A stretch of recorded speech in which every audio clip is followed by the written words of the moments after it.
The story begins after Hitler's defeat in the World War, when Germany was divided into East and West, two separate paths, and in between them was built a very large wall.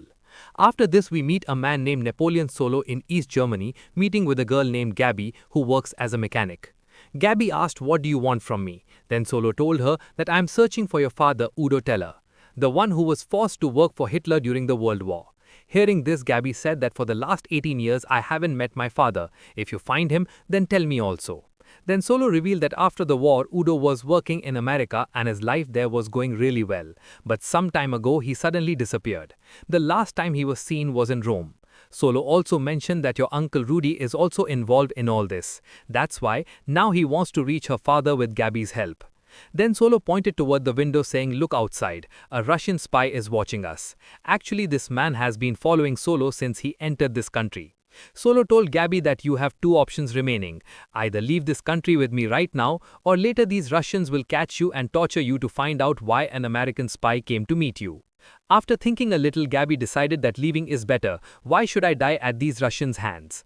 She took out the car while Solo was hiding in the back seat. A little while later, when they stopped at a traffic light, a Russian spy reached them and started looking at Gabby with suspicious eyes. As soon as Solo saw that the Russian spy had only one hand on the steering wheel, he understood that the other hand would be on a gun. He told Gabby that as soon as you hear the gunshot sound, immediately drive away the car. Solo quickly got up and fired 2 bullets at the Russian spy, but that Russian spy was also fast and escaped. Gabby drove the car very fast, but that Russian spy was excellent. He kept chasing them continuously. But then going ahead, taking advantage of a construction site, Gabby managed to give him the slip for a few seconds. Actually, Gabby went on another road and parked her car in a parking lot, while that Russian spy went straight ahead.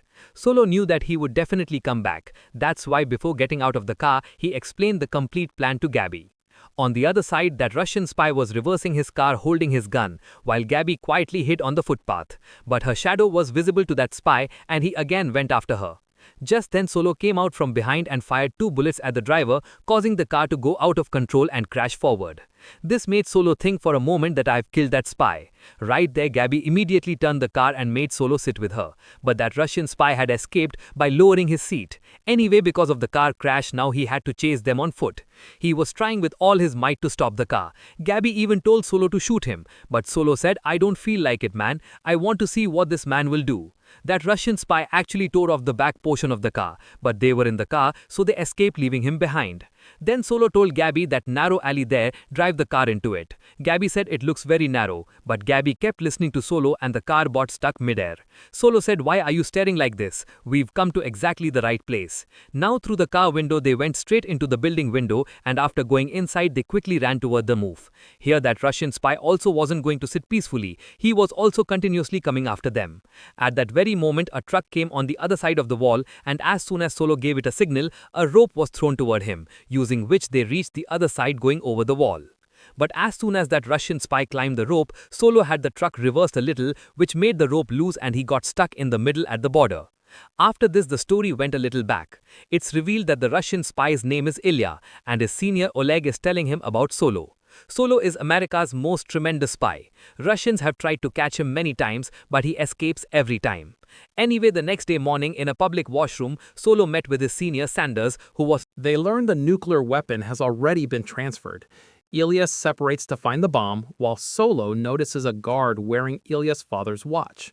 When Solo enters the control room, he sees Alexander escaping with the nuclear weapon and Gabby. Solo immediately chases them in an off-road vehicle while Ilya follows on a bike. Taking shortcuts, both catch up to them. But Alexander rammed the bike, which made Ilya lose balance and he fell far away. Then Solo hit Alexander's car hard with a strong collision and flipped it over. After this, a fight started between Alexander and Solo. But this fight didn't last very long because Ilya shot him as soon as he got the chance. In all of this, Ilya didn't realize that Solo had already stolen the disc while fighting. Later, when the soldiers checked that warhead, it was found that this is just a normal missile and they all had been made fools. It was discovered that this morning more than 100 fishermen's boats left from this island, and that nuclear weapon could be inside any one of them. But just then, Solo remembered a familiar name he had seen in Victoria's office. This was Victoria's father's boat name. When they checked in the list, a boat with that name was found. After this, they quickly contacted via the radio present on that boat, where the captain started saying, "I don't know anything about this. There's no Victoria here." But then Solo made fun of Victoria to provoke her, saying, "We killed your husband. He was so useless he couldn't fight me for 20 seconds. Hearing all this, Victoria finally came on the radio and threatened that I'll kill your entire family within 1 year. Actually, this was Solo's trick. He wanted to keep Victoria engaged in conversation so that the Navy would get a chance to trace the signal and find out her location. Now he suddenly told Victoria that, "Sister, you won't be able to kill my family because in just a few seconds your own game is going to be over." Seeing the missile coming toward the boat, the crew members started jumping into the sea, and as soon as Victoria looked toward the sky, the missile blew up the entire boat. That nuclear weapon wasn't activated yet, so there was no chance of it exploding either.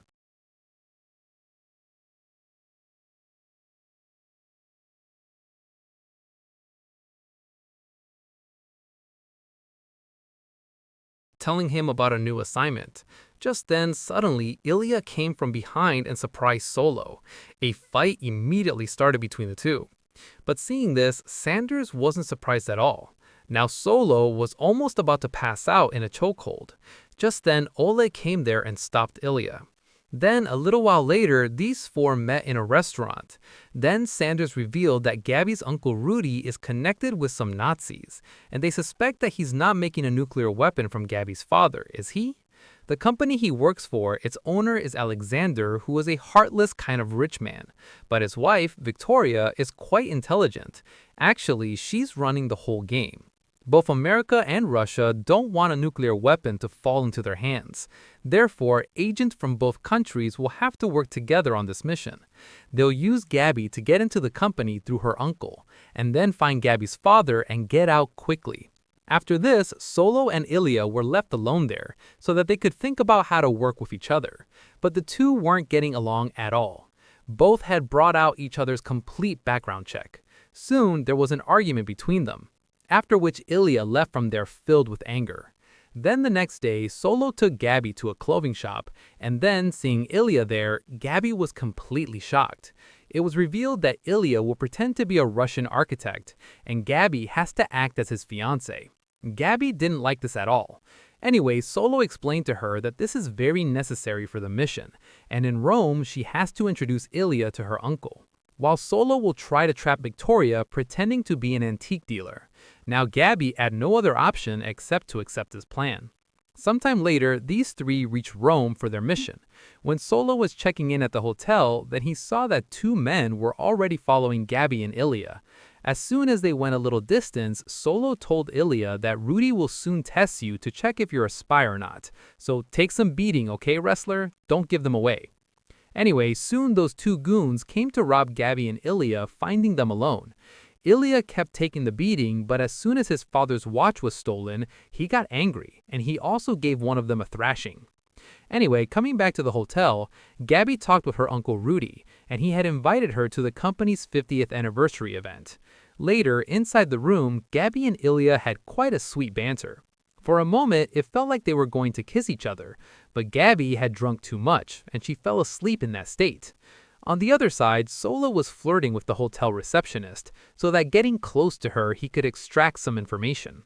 Anyway, later he found a mic inside his watch, and then after searching a little, many mics and transmitters were found in the room, after which he met Ilya and started saying, "Why did you install all this in my room?"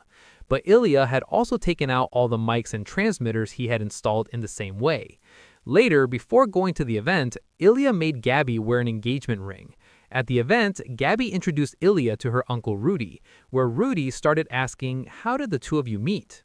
In the conversation, Rudy said some such things that Ilya didn't like, and he left from there angrily. Anyway, Gabby, still focusing on the mission, mentioned her father. She said that, "I have to get married soon. I want my father to be there."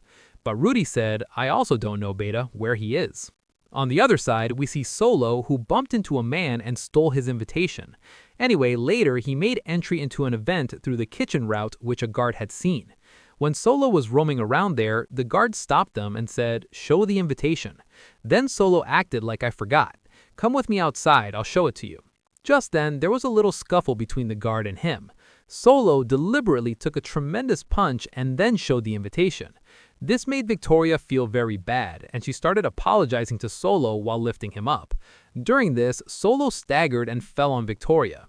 After this, when both were talking alone, Victoria realized that Solo had already stolen her necklace and her watch. Anyway, Solo told her that there are many rare things in your collection, but there must be something that you couldn't acquire. I do the work of delivering those very things to my clients. On the other side, Ilya went to the washroom where three boys were already standing near the sink. He asked them to move aside a little to wash hands, but not listening to him, they said, "Wash it somewhere else." Finally, Ilya's anger tank burst. In his tremendous fighting style, he finished off all three. And right there on the other side, Solo managed to set up a meeting with Victoria. In this whole event, Ilya had taken many photos, and that too on a special radiation-sensitive film which proved that Victoria and Rudy are making a nuclear weapon. Ilya calculated that the company has already collected uranium, but Solo said that, "Brother, whatever it is, we'll talk tomorrow. Now, I'm going to sleep." But then, just a little while later, we see Solo outside the company's factory, who was trying to enter inside, hiding and sneaking. As soon as he was about to cut the wire and enter inside, he saw that Ilya was standing right next to him. He asked, "Yeah, brother, you were going to sleep, weren't you?" Just then, suddenly, all the lights went off. Both looking at each other weren't shocked at all. Ilya said, "Before the generator gets fixed, we have only 10 minutes. Then Solo started saying that if we have to do all this quickly, then don't draw attention to yourself. Then Solo started cutting the net with his special pliers and started saying, "This is the latest technology, small, made in America." But Ilya had his own special weapon with which he cut the wire in seconds, made in the USSR. As soon as they entered inside, both saw a door which had 2 locks on it. This time, Solo opened the lock quickly with his technique and also helped Ilya. Later, when both were investigating inside the lab, a guard came there, because of which they had to hide in a corner. Just then, Ilya's eyes fell on the guard's watch, which made him think that this might be my papa's. He quietly moved forward and attacked that man in such a special way that he fainted while standing. But later, it was found that this watch wasn't his father's at all. Still, they found a hidden button, and pressing that button opened a path to a special safe. Now Solo was skilled in stealing, so Ilya held his bag and stood to the side. In just a few seconds, Solo opened the safe's door and with great confidence started saying, "There's no alarm in the safe at all. Tell me." But just then, suddenly a loud alarm started ringing.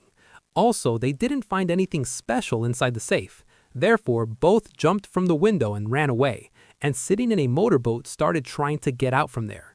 But before they could get out, all the gates were closed and some enemies armed with weapons were chasing them in their boat. Seeing that Ilya won't be able to shake off the chase, Solo jumped into the water and then quietly coming up sat in a truck, where sitting, he watched a game of cat and mouse while very comfortably eating the truck driver's sandwich. Just then, because of continuous firing, Ilya's boat exploded and sank. The guards were searching for Ilya, but in the meantime, Solo took the truck straight toward the water and jumped straight onto the guard's boat. After this, he took a dive in the water and saved the drowning Ilya. At that very moment, Alexander reached the safe and told Victoria everything, after which Victoria's first suspicion went on Solo. Victoria called Solo's hotel but got no answer. That's why she suspected that Solo is not in his room, so she herself headed toward the hotel. On the other hand, our 2 spies were driving a scooter at full speed toward the hotel. Meanwhile, Gabby got a call from her uncle Rudy, who wanted to apologize to her fiancé Ilya for his bad behavior.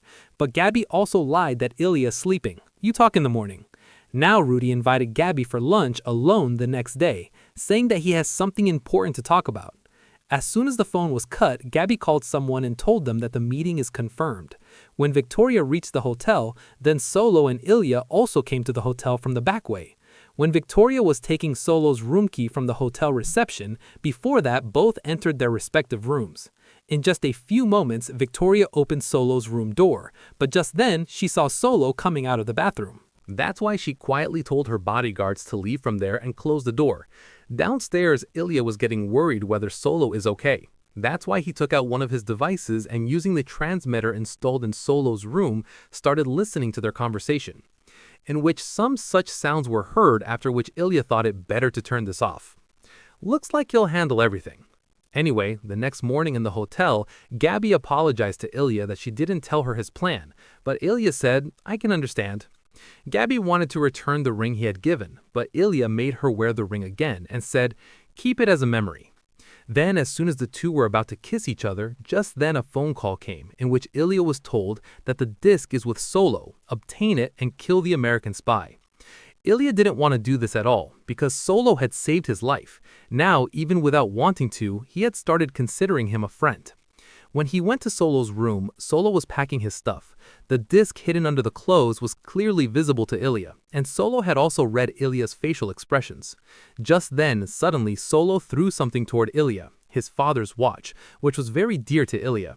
Now, Ilya told him, "You know what my mission is." "Yes, I know, the same as mine." Then we see both of them holding glasses in hand, talking with each other. Something was burning on the table. Actually, this was that very disc. Now, when the disc won't exist at all, then the question of falling into wrong hands doesn't arise, and they won't have to kill each other either. Just then, Waverly came there, and he told them that for the next mission, I need both of you. We're making a special team by combining spies from different countries, whose work will be to complete extremely dangerous missions. Unfortunately, the next part of this movie never came at all.